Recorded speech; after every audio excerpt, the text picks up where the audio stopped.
Podcast Garnet atau Geologi Berkabar lewat internet merupakan sebuah unit kerja media kreatif yang bergerak di bidang pelayanan publik yang menyuguhkan beragam informasi terkini dan teraktual, baik di bidang geologi maupun kehidupan kampus. Dengan banyak narasumber-narasumber yang menarik yang akan membagikan pengalaman dan juga ceritanya untuk kita semua.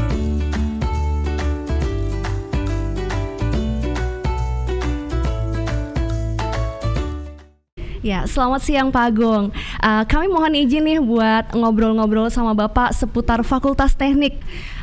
Kondisi pandemi ini tentunya nggak terbayang ya Bapak. Bapak di sini sebagai Dekan Fakultas Teknik sudah sekitar 7 tahun, ya. Pernah terbayang atau tidak ketika dulu kita tatap muka, tapi sekarang tidak ada mahasiswa sama sekali. Pernah kebayang nggak Pak? Iya, terima kasih.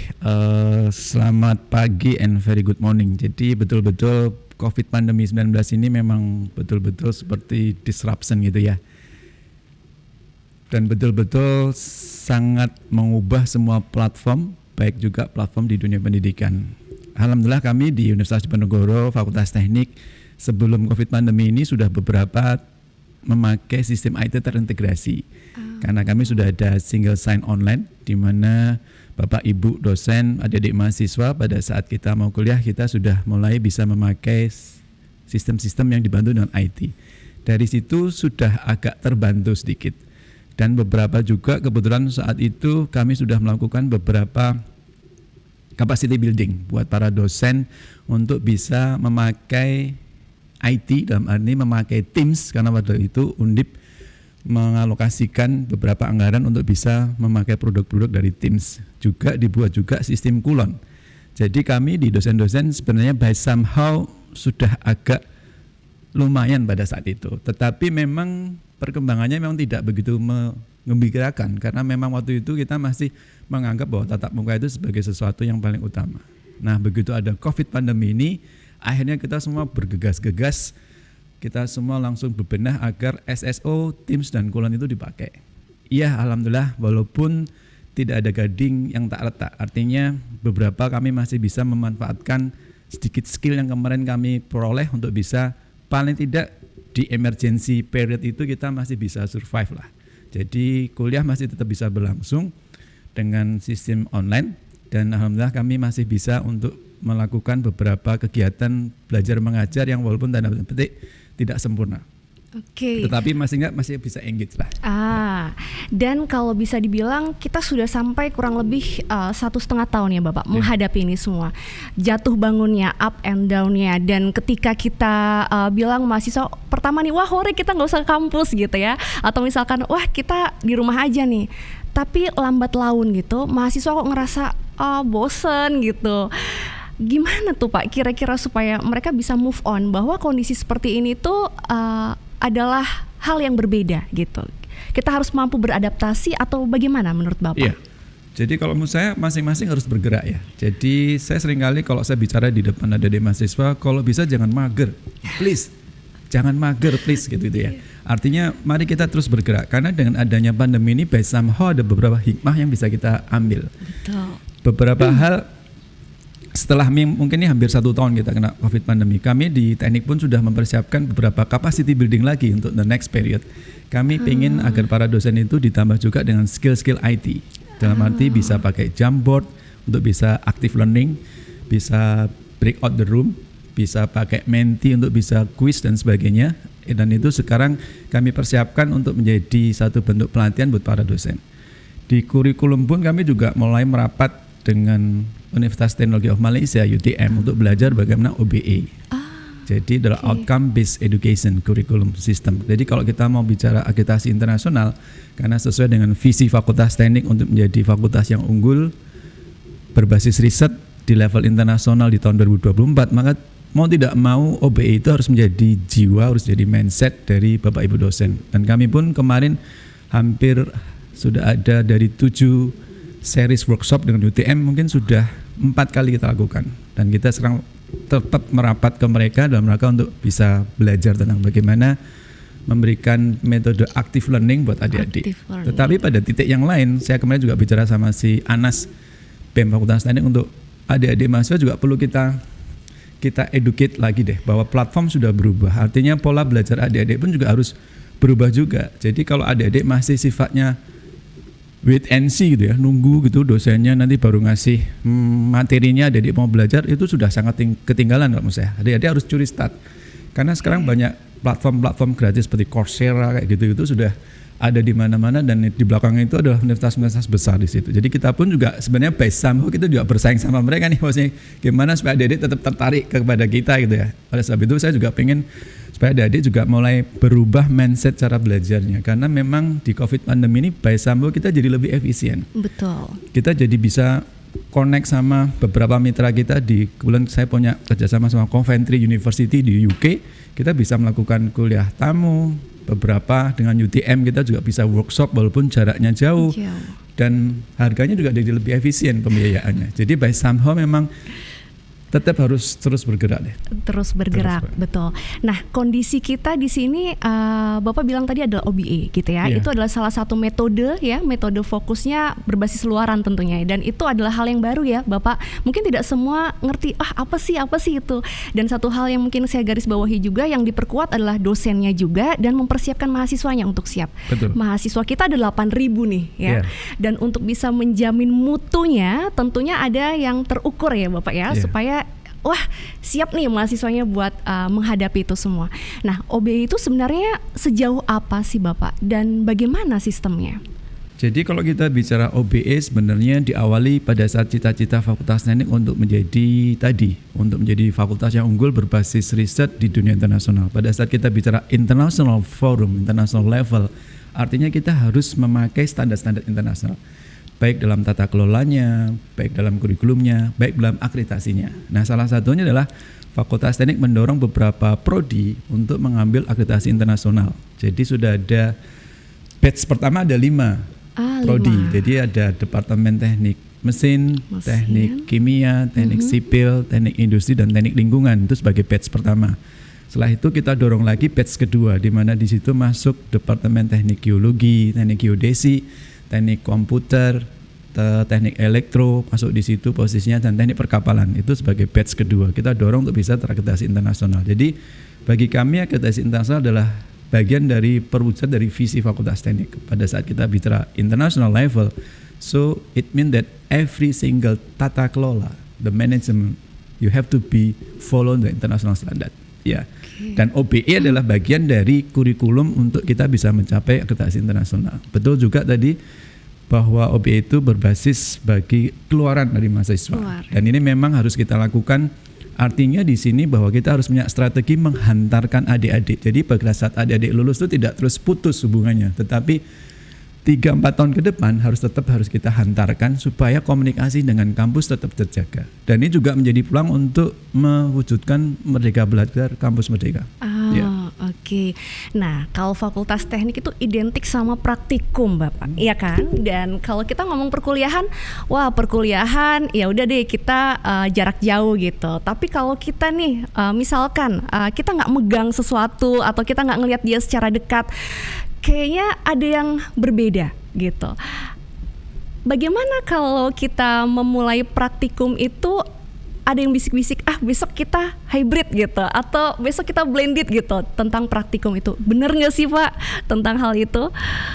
Iya, memang ide untuk bisa hybrid, ide untuk bisa blended memang sudah banyak terdengar, dan kita pun juga tidak bisa menafikan itu. Saya juga yakin adik-adik pun kalau ditanya pengen di rumah apa pengen sekolah, mungkin banyak yang ngomong pengen sekolah, pastinya seperti itu ya, karena rindu dengan masa-masa untuk bisa ngopi bareng, bikin tugas bareng. Tetapi memang secara defaultnya kalau kita bicara aturan, memang kita harus mematuhi aturan, karena itu menjadi salah satu dasar kita untuk melangkah, karena kita adalah institusi resmi ya, dalam arti kita adalah institusi pemerintah, jadi kita harus ikut atau follow dari aturan-aturan yang ada. Jadi secara defaultnya memang Pak Rektor pun sampai saat ini masih mengatakan bahwa kita akan kuliah tetap online atau daring. Tetapi memang kami pun sekarang sudah berusaha untuk curi start untuk bisa mempersiapkan bagaimana kalau benar-benar tadi hybrid tadi. Nah, kami sekarang sudah mulai mendorong untuk para dosen juga, nanti akan kita berikan beberapa tenaga admin, kita berikan kursus untuk bisa bagaimana broadcast nih, seperti adik-adik geologi ini keren nih. Ini jadi satu tim aja besok. tak sewa aja nih besok. Untuk bisa mungkin membuat film dan video-video di masing-masing departemen untuk terutama di laboratoriumnya. Jadi ya memang sekali lagi tidak akan bisa menggantikan persis, tetapi kami berusaha supaya masing-masing laboratorium itu punya video-video, punya modul-modul, punya exercise yang nantinya mungkin bisa untuk sebagai wahana untuk kita berlatih. Tapi juga mohon izin, seperti lari estafet, antara yang memberi tongkat itu kan harus berlari, sementara yang akan menerima tongkat pun juga harus berlari. Jadi artinya adik-adik pun juga harus berusaha. Jadi jangan sampai terlalu pasif itu ya. Dalam arti tetap harus mencoba curiosity-nya atau rasa ingin tahunya dibangun gitu. Dalam arti ya kami juga kemarin ngomong sama si Anas BEM itu, ini bagaimana nih ya sama adik-adik yang mungkin kan tidak cuma di Semarang, ada yang di Kudus, mungkin ada di Surabaya, ada mungkin di Kalimantan, di Sulawesi. Kami lagi mendorong supaya mungkin pada saat PMB nanti ada perwakilan masing-masing kota mungkin ya. Mungkin ada kakak kelasnya di situ sebagai sistem sel untuk bisa menceritakan bahwa kampusnya ini benar-benar ada loh. Jangan-jangan nggak ada di kampusnya. Jadi kami lagi mencoba sama BEM, sama Anas untuk mencoba membuat beberapa sistem sel terhadap kakak kelas yang mungkin ada di kota tersebut untuk bisa engage dengan adik kelasnya. Ya, ini adalah usaha kami. Jadi sebenarnya ibaratnya kami kan pengen satu nguwongke itu ya buat para mahasiswa itu supaya tetap engage, tetap warm gitu ya. Dan kedua, semoga komunikasi tidak putus. Ya walaupun memang ya this is a challenge, tapi ya marilah kita hadapi dengan happy gitu ya, dengan positive thinking, dan mari kita tetap maju. Iya, betul sekali. Nah, itu terkait perkuliahan ya Bapak, terkait praktikum, terkait dengan kurikulum. Tetapi Fakultas Teknik ini bukan hanya bergerak di situ saja, tentu terkait dengan pelayanan mahasiswa, administrasi. Wah, saya nih jauh nih dari Jakarta, saya pengen legalisir gitu.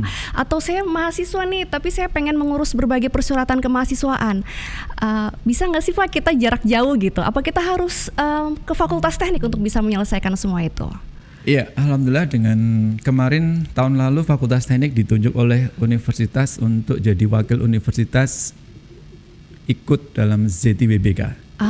ZTWBK itu adalah zona integritas wilayah bebas korupsi. Dan di situ salah satu tolok ukurnya adalah reformasi birokrasi, di mana di situ ada peningkatan kualitas pelayanan sama bebas korupsi. Nah, pada titik kualitas pelayanan ini, kami mencoba mendorong para admin kami untuk bisa memberikan terobosan-terobosan. Salah satunya adalah legalisir ijazah online. Jadi kami sudah mulai mengendorse program ini, di mana para alumni kalau mau legalisir ijazah nggak perlu ke kampus gitu ya. Jadi cukup mendaftar di web, nanti di helpdesk-nya itu ditanggapi oleh kita, dan kita kerjasama sama PT JNT. Jadi nanti kita kirim lewat JNT itu, dan nanti tetap akan dibayar oleh alumni di sana. Karena kayak paket-paket itu ya Pak ya? Paket. Dan memang kita tidak boleh mengambil tarif di situ. Jadi memang semua bersifat free dan gratis. Itu kalau kita bicara legalisir ijazah online. Alhamdulillah sudah kita endorse dan lumayan, sudah hampir 100 atau 150 yang memanfaatkan itu. Dalam kurun waktu mungkin 1 semester ini. Terus untuk adik-adik yang butuh surat keterangan untuk KP, surat keterangan untuk bisa mungkin harus kulanun dulu ke perusahaan untuk melakukan KP dan sebagainya, atau mau melakukan penelitian, kami juga sudah siapkan sistem yang sifatnya online. Jadi langsung tinggal ngisi saja. Semoga sukses ya sistem itu ya. Pernah coba nggak? Wah, keren ya Pak. Jadi bukan hanya sekedar perkuliahan aja yang up to date dengan perubahan zaman ini, tetapi keterbukaan informasi begitu ya. Dan juga web yang bisa kita akses dengan berbagai pelayanan yang ada. ZIWBK itu ya salah satu pelayanan yang ada. Dan kalau ngomong-ngomong tentang itu termasuk inovasi nggak sih Pak? Iya, sebenarnya itu adalah program dari Pak Presiden Jokowi. Jadi Pak Jokowi gemes mungkin ya. Kalau kita lihat mohon izin nih, contohnya dwelling time. Semoga paham dwelling time ya. Jadi waktu tunggu kita ngurus sesuatu di pelabuhan itu, prestasi Indonesia sangat jauh dibanding sama Singapura, dibanding sama Malaysia, dibanding sama Vietnam yang aduh gawat nih kalau sudah mulai dikejar Vietnam itu ya. Jadi dwelling time Indonesia itu masih sangat jauh. Dari situ butuh bagaimana kita mencoba compete dengan negara itu. Nah, salah satu yang disasar oleh Pak Presiden adalah bagaimana kualitas pelayanan para admin kita. Dan salah satunya adalah di posisi-posisi itu. Nah, makanya sekarang diadakan reformasi birokrasi. Itu cita-cita Pak Presiden sampai tahun 2024. Jadi diharapkan para admin kita itu, tenaga admin kita itu bisa betul-betul sigap dan memang punya jiwa melayani.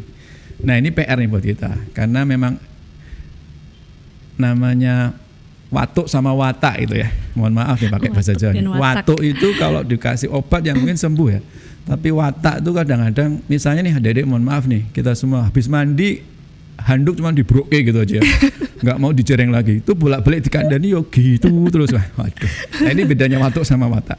Akhirnya saya bicara sama teman-teman di bahwa ZDWBK itu adalah behave ya, adalah mindset. Jadi bukan hanya berhenti di posisi borang laporan formnya, tetapi itu harus menjadi jiwa kita semua. Dan sekali lagi itu pasti butuh waktu tadi ya, antara watuk sama watak tadi. Maksudnya kalau watuk kasih obat ya semoga 1 minggu sembuh ya. Tapi watak tadi habis mandi nggak balik ke handuk itu ya berusaha bolak-balik dikandani ora mari-mari. Oke mungkin gitu ya. Tapi kami tetap berusaha. Tapi ya namanya juga proses ya. Betul. Proses artinya kita harus enjoy the process dan itu bagian dari kita untuk memberikan peningkatan kualitas pelayanan buat adik-adik mahasiswa. Oke, nah itu sudah terkait dengan pelayanannya Bapak. Ya. Dan memang semuanya tujuannya itu adalah supaya kita pengen output mahasiswa yang masuk ke fakultas teknik gitu ya, adalah orang-orang yang keren gitu, yang besok wah berprestasi gitu. Itu yang kita inginkan dari para mahasiswa juga. Nah, gimana nih Pak ketika kita nggak ketemu mahasiswanya, padahal berbagai perlombaan selalu aja ada gitu ke meja kita gitu, wah ini besok perlombaannya tanggal 1 ya, baik itu Puspresnas ataupun dari luar negeri begitu. Bagaimana caranya supaya anak-anak punya semangat yang sama dan mereka tetap punya rasa wah saya juga tetap harus berprestasi nih gitu, gimana Pak? Ya ini merupakan satu tantangan memang antara kita bisa menyentuh adik-adik sama sekarang kita harus berposisi online. Sekali lagi memang harus dua belah pihak. Jadi adik-adik pun juga harus tertanam di mindsetnya bahwa jangan sampai nanti tiba-tiba kok saya lulus ya. Kok saya lulus nih gimana nih? Nah jangan sampai seperti itu. Jadi Anda lulus itu memang sudah by design. Saya mau lulus tahun kapan nih? 2022, 2023 itu harus didesain seperti itu. Terus setelah itu skill apa yang mau saya ambil nih selama saya jadi mahasiswa. Jadi kalau mau kan jangan sampai jadi average student gitu ya. Jadi harus jadi sesuatu yang distinguished gitu ya. Kenapa sih saya dipilih di tempat Bapak Ibu perusahaan itu? Ya karena memang saya unik. Nah uniqueness itu yang harus dibangun. Nah itu memang tidak ada kata lain kecuali memang masing-masing individu ini harus paham betul kenapa saya sekolah di universitas ini. Nah peran kakak kelas memang jadi sangat dominan karena memang di kala pandemi ini mungkin semoga masih ada kakak kelas di kota yang setempat. Tadi makanya saya bicara sama si Anas di BEM itu bisa dong dikerain masing-masing kakak kelas itu bisa sama-sama kita ya mungkin lah sebulan sekali mungkin ketemu di kota-kota seperti itu untuk daerah tertentu untuk bisa saling update informasi untuk bisa membagi spirit ini supaya bisa masuk ke mereka. Oke, nah kadang-kadang kan kalau mahasiswa-mahasiswa di organisasi itu kadang-kadang suka mensuarakan hal-hal ya Pak ya, baik itu apa yang ada di pikiran mereka, apa yang mereka diskusikan, macam-macam. Apakah dalam kondisi seperti itu sangat mendukung gitu dengan fakultas teknik? Dengan ya bagi kami itu adalah bagian dari latihan buat adik-adik untuk bisa pertama adalah latihan communication skill waktu itu. Kedua juga mungkin jadi latihan untuk bisa kita diskusi sama-sama orang-orang gede nih, sama-sama orang dewasa yang bisa mikir sama mikir loh ya. Jangan yang satu bermikir yang satu enggak loh ya. Dan sama-sama kita adalah NKRI loh ya. Kayak gitu. Jadi kita harus di platform yang sama lah. Tapi bagi kami itu sesuatu hal yang biasa karena usia-usia di tangan adik-adik itu memang usia-usia yang dalam tanda petik energinya gede, energi itu kan besar. Sangat besar. Terus kami juga butuh untuk memberikan motivasi, memberikan inspiring buat adik-adik supaya bisa mulai terbentuk lah kayak gitu. Karena memang karir Anda besok itu by somehow memang titik-titik sebagai mahasiswa ini menentukan. Turbulensi pertama adalah dulu mungkin waktu memilih, saya mau milih geologi, geodesi, sipil itu bingung tuh. Milih bingung kan. Teman saya kok milih itu, saya kok enggak bingung. Setelah lewat turbulensi itu nanti lulus tuh turbulensi lagi. Lulus itu turbulensi lagi. Ini saya mau kemana nih ya? Kejabat. Nah itu jangan sampai seperti itu. Makanya apalagi sekarang ya. Makanya tadi saya bicara bahwa kami juga akan repositioning bagaimana mata kuliah kewirausahaan. Jadi mata kewirausahaan harusnya betul-betul memberikan pencerahan buat adik. Karena sekarang ini adalah salah satu berkah kita adalah di masa pandemi ini. Bagaimana mungkin dulu kita tidak bayangin bahwa kita bisa pesen bakminya Pak Gareng itu posisi jam 7 malam bisa datang di depan pintu kita. Iya. Sekarang sudah sangat mungkin. Kita mungkin nggak mungkin pesen pecelnya Bu Sumo gitu jam 4 pagi gitu atau jam 4 sore gitu posisinya datang di depan pintu kita. Sekarang bisa terjadi. Iya, Artinya bahwa platform sudah berubah. Yang diperlukan adalah champion-champion, yang diperlukan adalah inovasi-inovasi. Artinya memang kita harus menggerakkan adik-adik untuk bisa lebih critical thinkingnya terasah deh. Betul. Nah itu tantangan kita semua supaya nanti mereka bisa survive. Iya. Karena nggak cuma IPK Bapak ya, Betul. bukan hanya IPK, harus mampu mengorganize, harus punya attitude yang baik, Betul. critical thinkingnya oke gitu ya. Dan full berani pack. mencoba. Oke. Dan berani mencoba. Berani Jadi kalau mencoba. misalnya sekali gagal ya this is part of the life. Iya, coba aja terus pokoknya Iya, ya. part of the game. Ya kayak saya maintenance kalah ya sudah itu Iya. bagian dari part of the game. Tapi kan bukan berarti tuh saya berhenti maintenance tuh. Iya. Ngomong-ngomong soal tenis, wah, berarti Bapak hobinya main tenis? Siap. Iya, hobinya main tenis. Sejak SD. Sejak SD. Iya. Oke. Nah, ini Pak Agung itu adalah sosok yang memang kalau kami nih lihat nih dari luar ya, so blessed, so lucky gitu, begitu diberkahi, begitu beruntung. Amin. Alhamdulillah. Seorang guru besar gitu ya, terus juga secara struktural seorang dekan gitu. Untuk menjadi seperti sosok seperti ini, gimana sih Pak caranya? Ya pertama memang diperjalankan Allah gitu ya. Terus kedua memang harus banyak variasinya. Jadi kebetulan saya memang pertama kali jatuh cinta sama olahraga. Jadi bermain tenis itu bagi saya sejak SD. Dari situ pun saya mengalami beberapa kompetisi-kompetisi. Dulu ada kompetisi tingkat SD, SMP, SMA gitu ya. Jadi kalau mau ikut kompetisi besok nggak bisa tidur nih. Pengen cepet main nih gimana nih. Dan kadang-kadang harus berpindah dari satu kota ke kota lain. Artinya di situ kan kita harus melakukan adaptasi. Dan olahraga bagi kami adalah, bagi saya pribadi adalah salah satu pelajaran karakter. Karena di situ kita tidak mungkin instan ya. Nggak mungkin lah Anda jadi seperti Susi Susanti itu hanya latihan sehari itu nggak gitu. mungkin.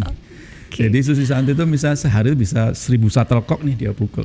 Jadi sesuatu yang harus betul-betul tidak instan. Dua, betul-betul butuh ketekunan. Ada passion di situ. Terus ketiga ya kita harus bisa menikmati naik turunnya. Kadang-kadang menang, kadang-kadang kalah, kadang-kadang kalah lagi. Tapi kan nggak boleh berhenti ya.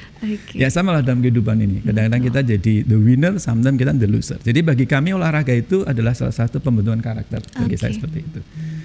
Kedua, alhamdulillah saya bisa masuk menjadi paskibraka. Jadi saya wakil Jawa Tengah di tahun 1984 bisa mengibarkan bendera pusaka di istana. Itu menjadi salah satu juga satu open mind saya juga bagaimana ternyata kita bisa loh bersaing di tingkat nasional gitu. Waktu itu saya pengen dapat jaket di mana di belakangnya tertulis Indonesia gitu ya. Wah, akhirnya saya raih pada saat saya di paskibraka itu. Terus setelah itu kembali saya diusik untuk kenapa kamu nggak ikut program pertukaran luar negeri? Karena waktu itu tidak seperti sekarang ya. Kalau sekarang kan adik-adik kesempatan ke luar negeri sangat banyak. Dulu kami harus ikut seleksi-seleksi seperti itu. Dan alhamdulillah saya ikut seleksi dan disitulah saya juga mencoba bagaimana kemampuan how to speak in English. Itu harus kita dorong gitu ya. Dan itu menjadi salah satu milestone saya untuk bagaimana bisa master in English. Jadi waktu itu saya betul persiapkan untuk bisa lolos di program seleksi pertukaran pemuda. Waktu itu saya masuk di program pertukaran pemuda Indonesia Jepang. Jadi saya bergabung dengan Nippon Maru Program di tahun 1989. 89 udah keluar negeri Pak. Iya itu saya masih semester saya masuk 86 jadi 89 ya di semester 6 lah itu. Tapi waktu itu memang kesempatan keluar negeri memang masih sangat jarang. Jadi itu satu kesempatan bagi saya.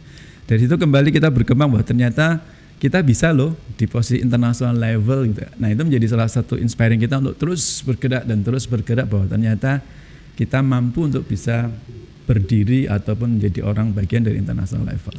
Dan terus saya kembangkan terus pada saat harus jadi dosen, harus merintis karir di dosen, akhirnya ya harus kita kembangkan terus. Nah, dengar-dengar juga Pak, Bapak dulu juga ketua himpunan ya? Ya.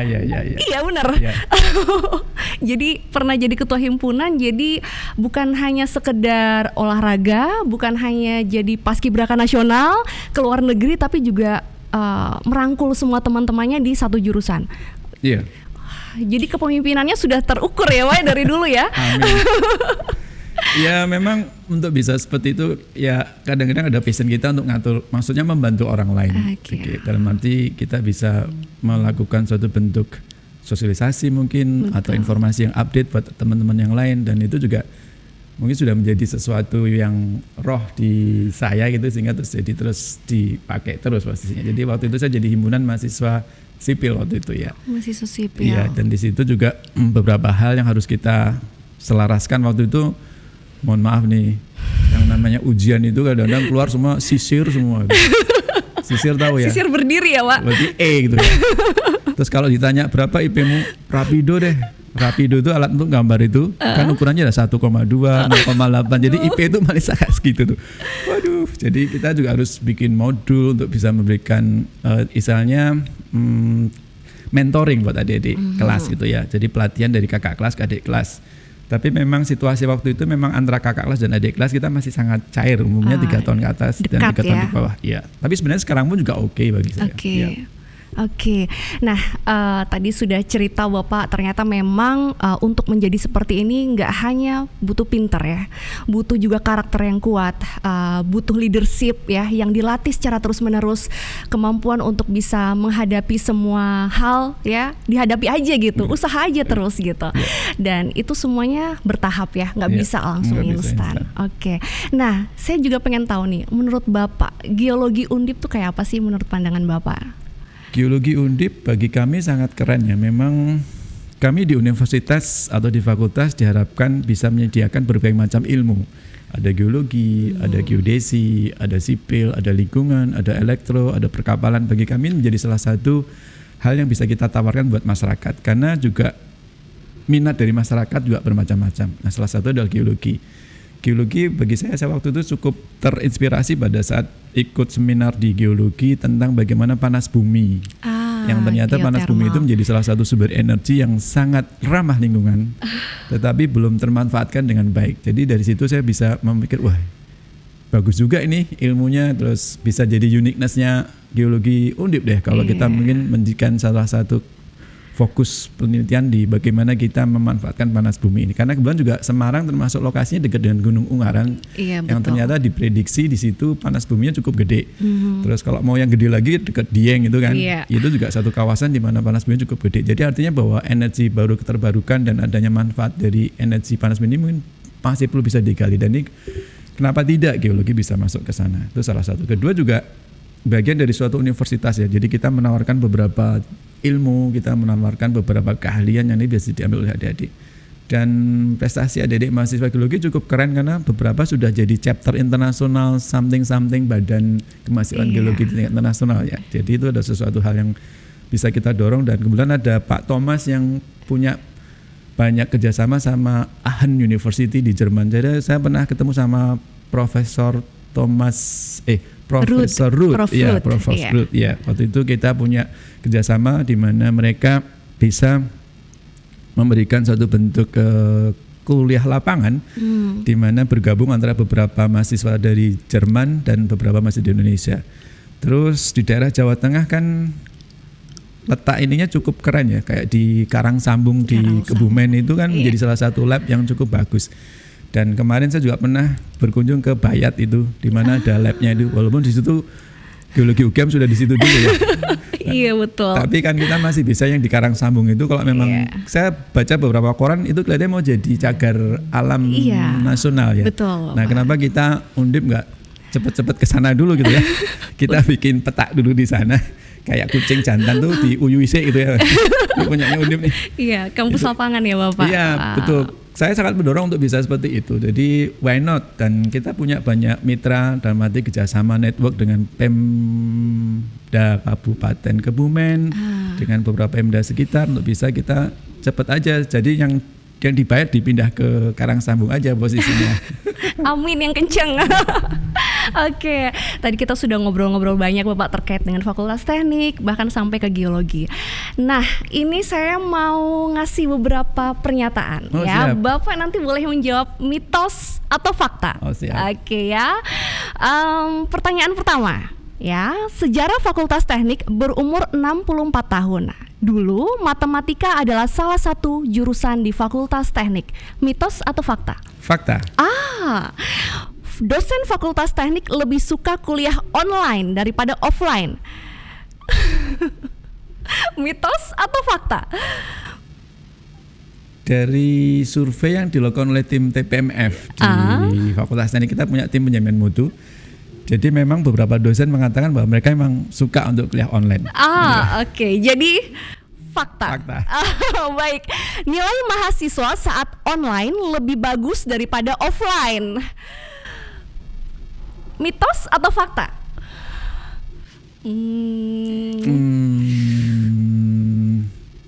Kelihatannya mitos ya pastinya. Mitos ya. Oke, baik. Yang keempat, selama pandemik, pelayanan Fakultas Teknik dilakukan secara online di CAFT untuk mengurus berbagai legalisir ijazah dan pengajuan surat kemahasiswaan. Mitos atau fakta? This is fakta. Fakta. Kemudian, salah satu hobi Bapak adalah sekolah terus sampai masternya 2 kali.